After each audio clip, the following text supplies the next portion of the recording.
ஏய் காய்ஸ், நம்ம அப்போயே பார்த்த ஒரு KTM பைக் தான் அது. இங்கே பாருங்கள் எப்படி நொறுங்கி கிடக்குதுன்னு. Hello guys, welcome back to my channel. So இன்றைக்கி பார்த்திங்கன்னா நம்ம கோயம்புத்தூர் டு பெங்களூர் போயிட்டுருக்கோம். ஸோ இது பார்த்திங்கன்னா பார்ட் 2, பார்ட் 1ஓட கண்டினியூஷன் தான். ஸோ பார்ட் 1 வீடியோ இன்னும் நீங்கள் பார்க்கலன்னா டிஸ்கிரிப்ஷன் லிங்க் கொடுக்குறேன், மறக்காமல் போய் பாருங்கள்.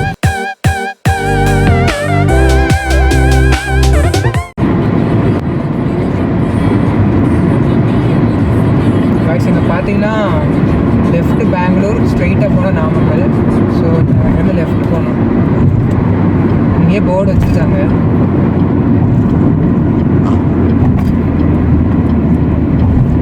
நம்ம கோயம்புத்தூர் டு பெங்களூர் போகும்போது இது மட்டும் கரெக்டாக நோட் பண்ணிக்கணும், இல்லாட்டி நம்ம பாட்டுக்கு ஸ்ட்ரைட்டாக போயிடுவோம். ஸோ சேலம் பெங்களூர் இந்த லெஃப்ட்டு திரும்பி போகணும்.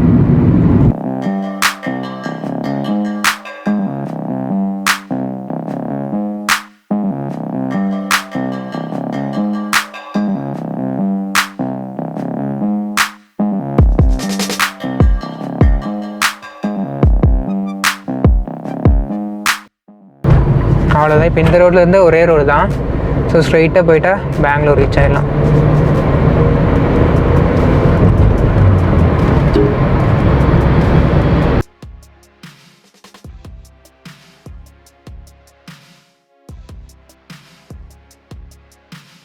காய்ஸ், இங்கேருந்து பார்த்தீங்கன்னா பெங்களூர் கரெக்டாக 200 கிலோமீட்டர்ஸ் வரும். ஸோ ஸ்ட்ரைட்டாக ஒரே ரோடு தான், போயிட்டு இருக்க வேண்டியதான்.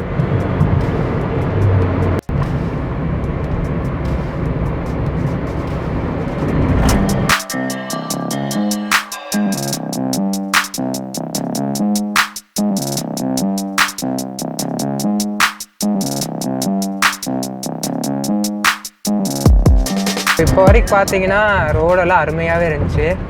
இந்த பிரிட்ஜ் வரும்போது மட்டும்தான் நடுவில் இந்த டடக்குன்னு போகிற மாதிரி இருக்கும். மற்றபடி ரோடெல்லாம் சூப்பராகவே இருந்துச்சு. 3 இடத்துல மட்டும் டேக் டைவர்ஷன் கொடுத்துருந்தாங்க. அதே மாதிரி ஏதோ பிரிட்ஜ் ஒர்க் நடக்கிறனால. மற்றபடி எல்லாமே ஓகே. ஸோ நீ போக போக பார்த்தீங்கன்னா நமக்கு ஃபுல்லாக ஹில்ஸாக தான் இருக்கும். அதாவது நம்ம ஹில்ஸில் போக மாட்டோம், 2 சைடும் பார்த்தீங்கன்னா ஹில்ஸ் தான் இருக்கும். வியூஸ் எல்லாம் சூப்பராக இருக்கும். போகும்போது பார்ப்போம். இப்போ பார்த்தீங்கன்னா அடுத்த டோல் வந்துடுச்சு. ஸோ இங்கே நம்ம வந்துட்டு ஃபாஸ்டேக் யூஸ் பண்ணி எப்படி போகலான்னு பார்ப்போம். ஸோ போன டோல் வரைக்கும் நம்ம கேஷ் கொடுத்து போயிட்டுருந்தோம். இப்போ ஃபாஸ்டேக் கொடுக்க போகிறோம்.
கோயம்புத்தூர் டு பெங்களூர் இல்லாட்டி பெங்களூர் ஹைவே போகிற ஒரே இந்த வழியில் பார்த்தீங்கன்னா பெஸ்ட்டு பிளேஸ்ன்னு சொன்னால் இந்த ஒரு ரூட்டு தான். ஸோ இப்போ பாருங்கள், இந்த ரூட்டு வேறு லெவலில் இருக்கும். அப்படியே கேர்வ் தான் ஃபுல்லாக. ஸோ இங்கே கொஞ்சம் பார்த்து தான் ஓட்டுற மாதிரி இருக்கும். அப்படியே ஹில்ஸில் அப்படியே டேர்ன் அடித்து போகிற மாதிரி இருக்கும். இங்கே பார்த்தீங்கன்னா ஒரு லாரி ஆக்சிடென்ட் ஆகி கூட கிடந்துட்டுருக்கு. இந்த கேர்வ்லெல்லாம் கொஞ்சம் பார்த்து தான் ஓட்டணும். எல்லா லாரியும் பாருங்கள் லோடு இருக்கிறனால ஏறவே மாட்டேங்குது, எல்லாம் ஸ்லோவாக தான் ஏறிட்டுருக்கும்.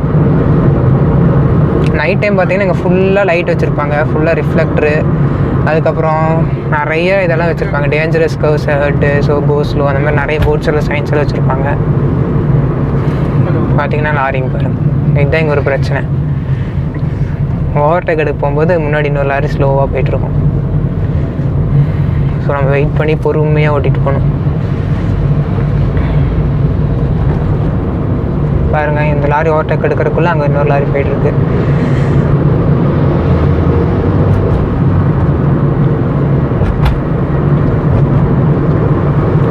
ஷார்ப் கர்வ் ஹெட் கோ ஸ்லோன்னு ஃபுல்லாக போர்டு வச்சுருப்பாங்க.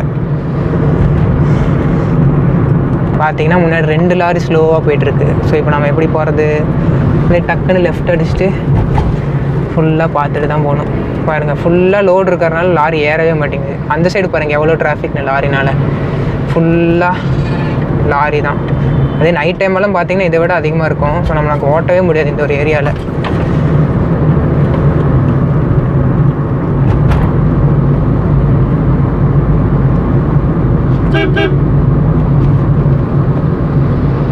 பாருங்கள், இந்த லாரியில் ஏறவே மாட்டேங்குது. ரோடு எப்படி இருக்குன்னு பாருங்கள், ஃபுல்லாக கேவா.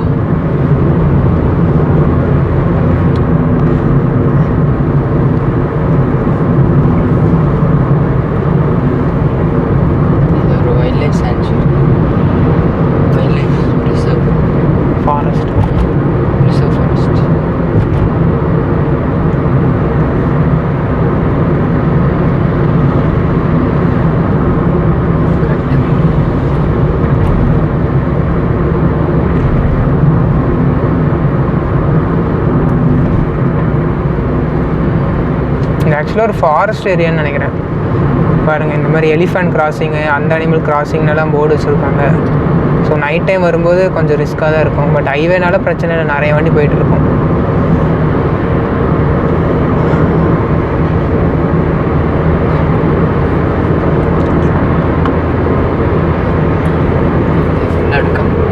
அவ்வளோதான், இது கிராஸ் பண்ணாலே திரும்பி நமக்கு சூப்பரான ஒரு ஸ்ட்ரைட் ஹைவே வந்துடும். ஒரே ரோடு தான் திரும்பியும்.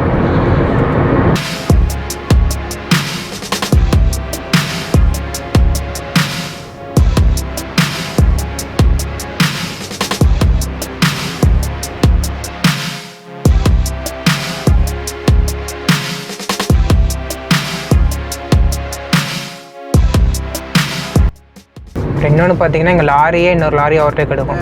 ஸோ அதனால நமக்கு ரோட்ஸ் கிடைக்காது. ஸோ டக்கு டக்குன்னு இல்லை இண்டிகேட்டரில் போட்டு லெஃப்ட்டு ரைட்டுன்னு திருப்பி ஓட்டுற மாதிரி இருக்கும்.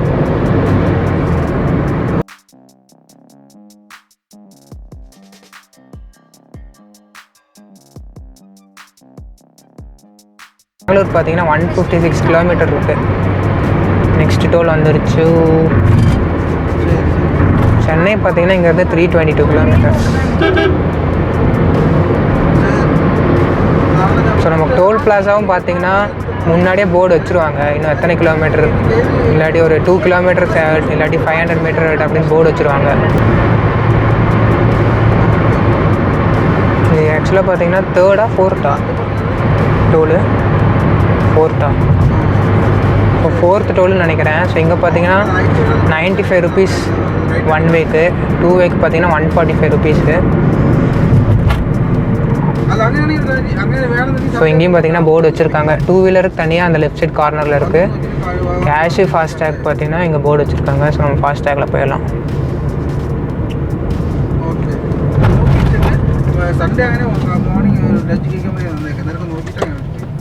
இங்கே பார்த்தீங்கன்னா இங்கே லாரிக்கு தனியாகவும் காருக்கு தனியாக வச்சுருக்காங்க.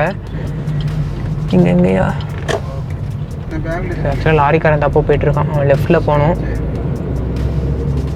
ஓகே, நமக்கு இந்த லேண்ட் ஃப்ரீயாக இருக்குது, இதில் ஏறிடலாம். இது பார்த்திங்கன்னா Palayam toll plaza, Krishnagiri Thoppur toll road அப்படின்னு போட்டிருக்காங்க.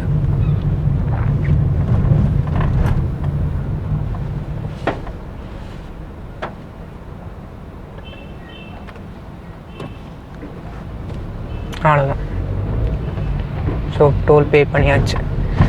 இன்னொரு 5 மினிட்ஸில் நமக்கு ஃபோனில் மெசேஜ், நம்ம என்ன நம்பர் ரெஜிஸ்டர் பண்ணியிருக்கோமோ அதில் மெசேஜ் வந்துடும் எத்தனை ருபீஸ் போயிருக்குன்னு. காய்ஸ், இங்கே பார்த்தீங்கன்னா ஏதோ ஆக்சிடெண்ட்டுன்னு நினைக்கிறேன். ஒரே டிராஃபிக்காக இருக்குது. லெஃப்ட் சைடு இருக்கிற ஆல்டோவுக்கும் அதுக்கும் ஆக்சிடெண்ட்டாக என்னன்னு தெரில, கிட்ட போனால் தான் தெரியும்.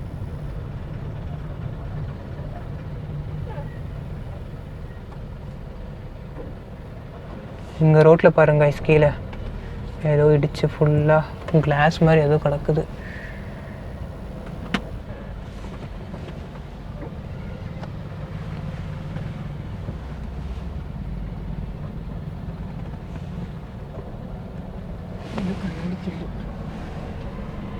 ஓகே காய்ஸ், நம்ம அப்போயே பார்த்த ஒரு KTM பைக் தான் அது. இங்கே பாருங்கள் எப்படி நொறுங்கி கிடக்குதுன்னு.